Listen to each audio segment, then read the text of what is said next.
So I was looking at the Rage Room stuff online, trying to see what it's all about.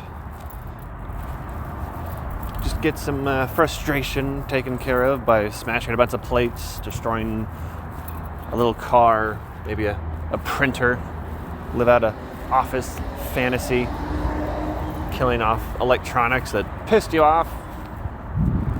But I saw this and thought, you know what, that's only half the rage market. There's a whole other section missing. There's a lot of people really wanting to get revenge on somebody they used to be in a relationship with, but that just isn't something for you that doesn't end with jail. Until now. See, I want to bring a business I found out about in Thailand. I wasn't in Thailand, just saw a video. Let the record show I was not anywhere near Thailand nor the Thailand Ladyboys.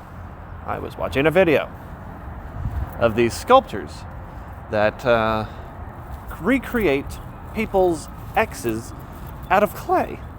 Hyper-realistic versions of the people you're fucking mad at, but just never quite got the right amount of closure.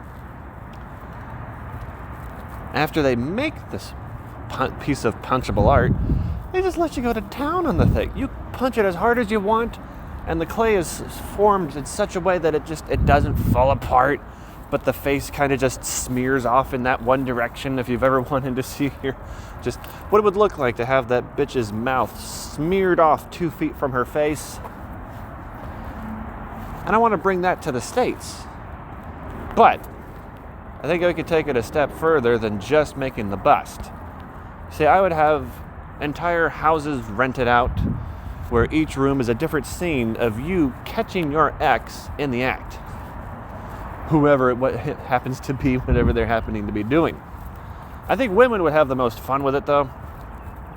Y'all definitely would be the most creative by the end of the night, when you've gotten all the energy out and just think, well, fuck, he's not here, but there sure are a lot of well-formed dicks lying around. Not sure how they got the exact proportions to the man you were with,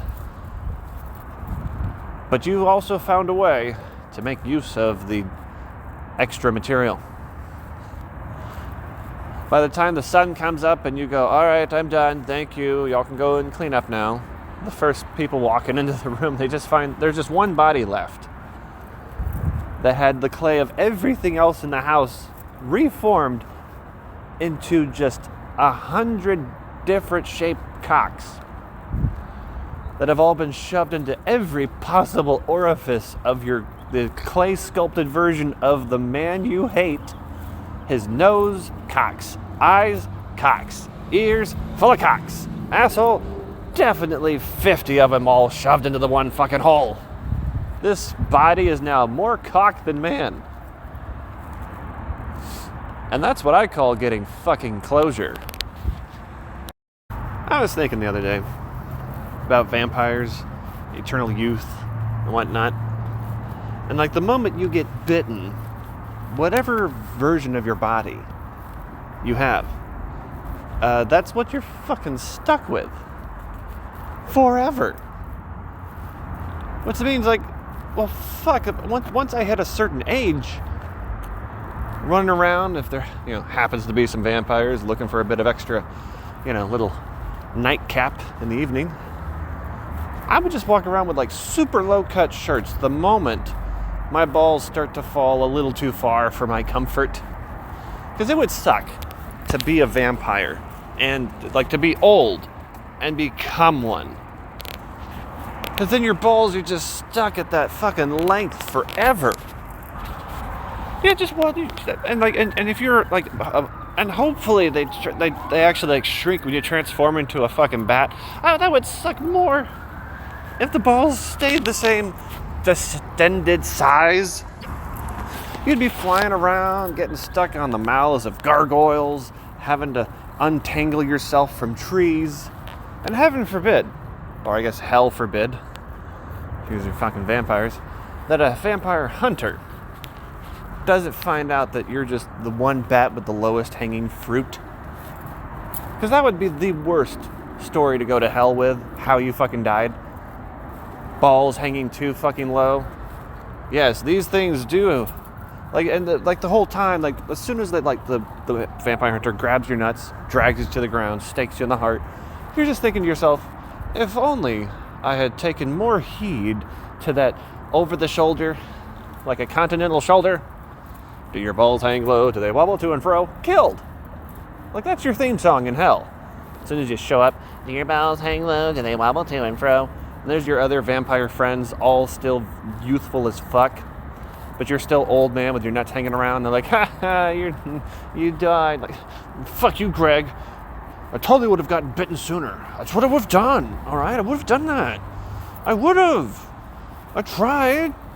But I wasn't a hot blonde woman walking down alleyways. Most vampire dudes aren't actually gay, despite public belief. You know how they have titty drop? Well, for those of you who don't know what the titty drop is, it's usually when a bigger girl, bigger lady, discovers the magic of focused camera shots, where it's just zoomed in from above stomach, below navel, and she just has a shirt, a really tight shirt, pulls on herself until they fucking fall out. And people enjoy it. But as guys, we don't get to have that. We don't have one. I mean, sure, some guys have tried and failed miserably. Because you know, the moment you think it's a good idea, like, I'll just do the ball drop. That's what gets the girls excited. If titty drop is so fucking popular, why can't the ball drop? Because balls dropping too fucking far, especially like out of frame, that is like you gotta just like end your life at that point. Your balls fell out of the if you have to move the tripod to get a better shot of your balls dropping, it's over. You know, that's the end. Nobody gets excited for ball drop. It's only teddy drop. We're all familiar with the stork, the magical stork that would bring a baby to newlywed parents that they have deemed good people. It's the only way that it's the excuse you would tell children, yes, the stork delivered you. Clearly they brought us the wrong baby. You tell your kids that shit. Just if you're fucking pissed off at them, just say like, yeah, you were supposed to go to the extra rich, super awesome house that your friends all have, but we don't. But we got stuck with you, and you didn't grow up to be a celebrity, so fuck you. I'm just like thinking about the logistics of the bird. If the bird drops the baby, which is horrific to think about, but what would they call that? Like, because they have to report it to HR, get it reported for, insurance purposes. I think they would call it. They might just call it a missing package at that point.